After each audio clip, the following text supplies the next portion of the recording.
Okay, so welcome to this week's conversation with Marléne and Pascale. We were having a fabulous conversation last week about the importance of boundaries, of speaking up, of being assertive. And we were just finishing off by talking about how the world would be such a wonderful place if all of the world leaders would be in touch with their emotions, heal their inner child, and the ripple effect that would have on humanity. And so this week we're going to be thinking about conscious kindness and the power of the ripple effect. Just before we get into that, just to introduce myself and Marléne, my name is Pascale Lane. I'm a confidence and relationship coach, and I help women to improve their confidence, improve their relationships, and be the best version of themselves and for their loved ones. And I'm joined by my good friend Marléne. Hi, I'm Marléne. I'm a therapist and a coach and self-help author, and I help people have great confidence, stop people pleasing, set great boundaries, and have fantastic relationships. Excellent.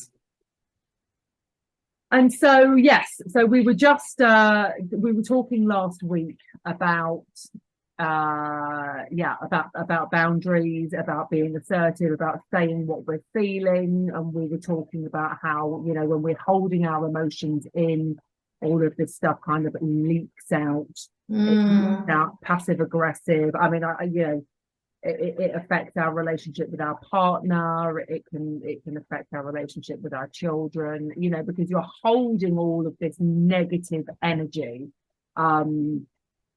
And this is why we talk about assertiveness and we talked about vulnerability, but it's also about being authentic, isn't it? It's also about, saying, this is me and these are my emotions. And then you were just about to start talking, Marléne, about conscious kindness.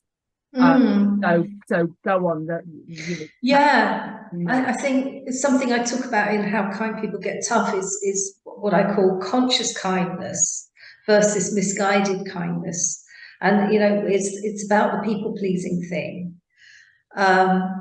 If we give in to people's requests, if we always say yes when we really want to say no, if we keep, for example, giving someone money when they keep asking us for money, or we keep letting them, get away with something, or we don't speak up and tell them that they're offending us, and just whatever it is, we are not really being kind to them or ourselves, because we're here to learn and grow wise, to evolve as human beings. And in order to evolve, we have to have challenges and learn lessons and learn how to do relationships. It's in our relationships where we do our greatest learning, I think.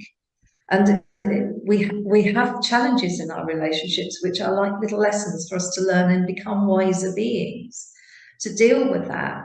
So if we're always saying yes to somebody and we're not happy, well, apart from the fact that's going to leak out, as we said, we're not helping them grow. We're not helping another person grow by never saying no to them. We're not helping another person grow by allowing disrespectful behavior or something that is them not being their best self. So when we can look at, and that's why in the book and in the resources, I've got a guide of, a table of conscious kindness and misguided kindness and a checklist, because sometimes we don't know. We think, well, is it my stuff? Is it their stuff? Should I just say yes? Should I let this go? Am I being oversensitive? Those questions that go through your mind. But if you can actually think about it in terms of conscious kindness and misguided kindness, well, let's look at the bigger picture. Am I looking at the bigger picture of what is best for me and this person and us and our relationship?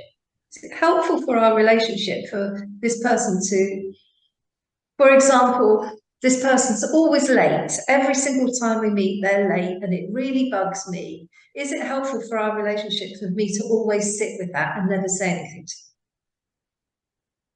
Or this person disrespects me by putting me down in front of a group of friends. They don't even know they're doing it. They think they're having a joke. is this helpful to our relationship by me just sort of saying nothing?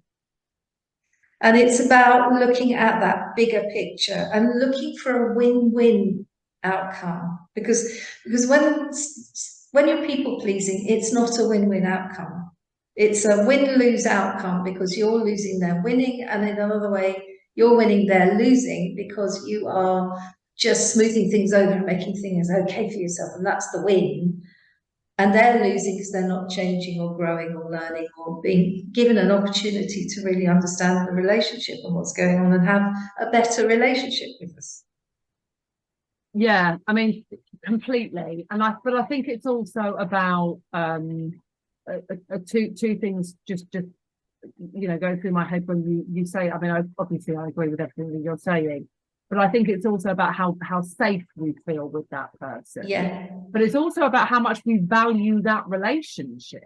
Yeah. And actually, that's what I was thinking when you were saying that, was like, if I value the relationship and I want what's best for the relationship, then I'm doing a disservice to the relationship if I don't speak up how I feel.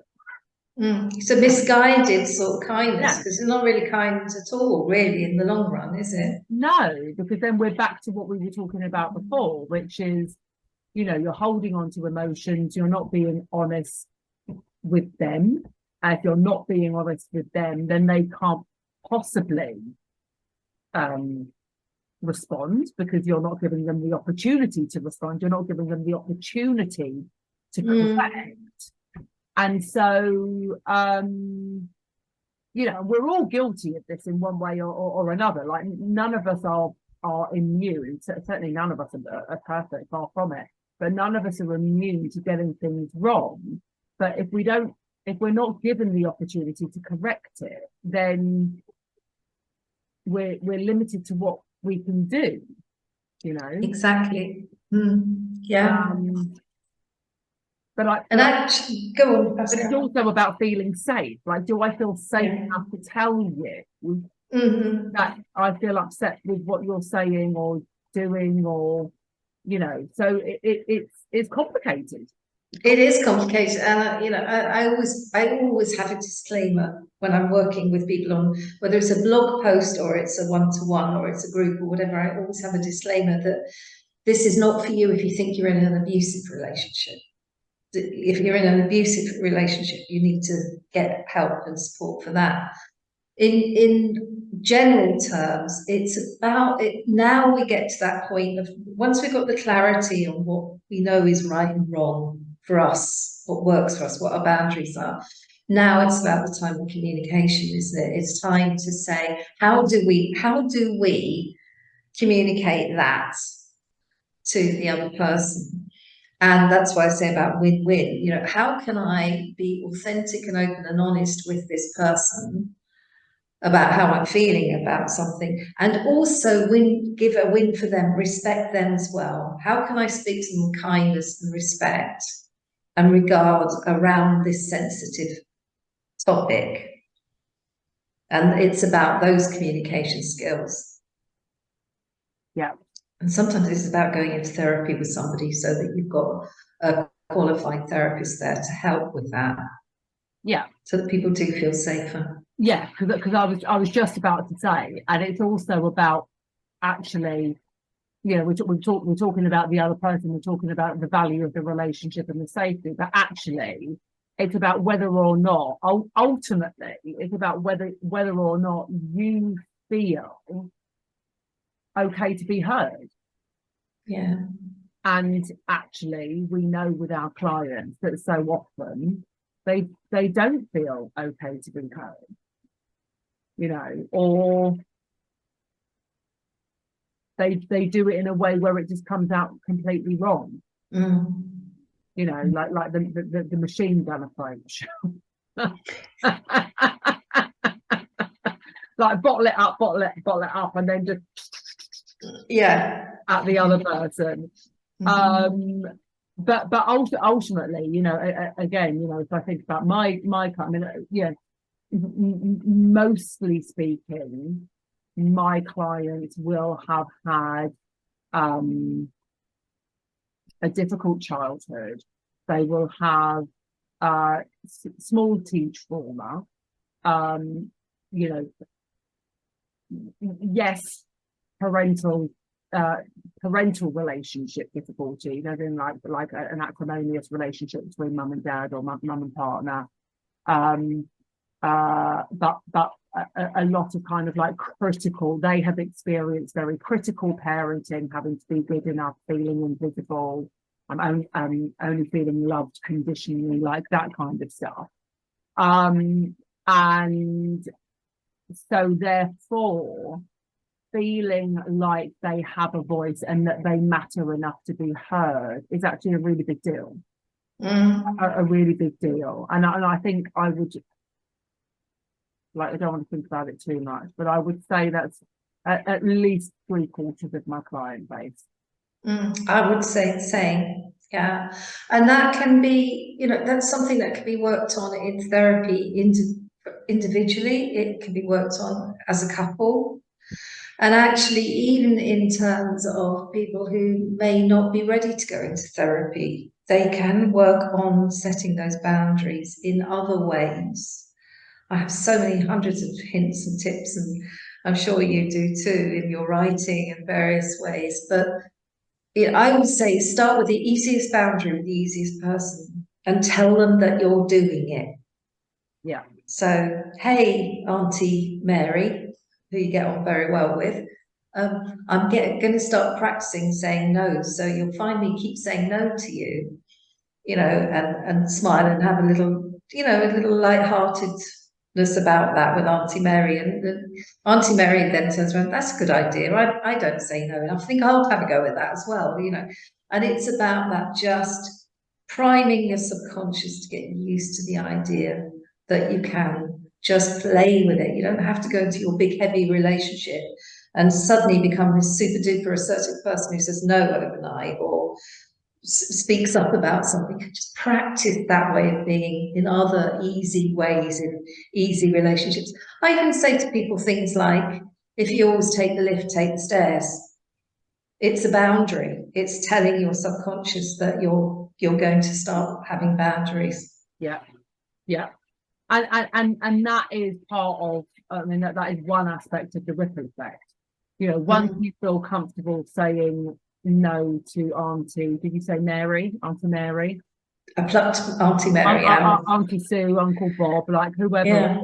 Once you feel comfortable saying no to that, to one person, you know, I come at it from a confidence point of view, and just like something just inside, it just gives you a little kind of spark, like, oh, look at me standing up for myself and actually doing, not standing up in like a major way, but actually look at me putting my own needs first for a change there. The next time you're met with that opportunity, okay, fine, you might not do it in the same, you might not stand up for yourself completely, but you'll pause for thought and think it through, and that's where these behaviours start to change. You know, this is the kind of stuff that I do in my work with my clients, and as part of the DIY course that I have, is that you're just learning to just put these changes in place, and that then ripples,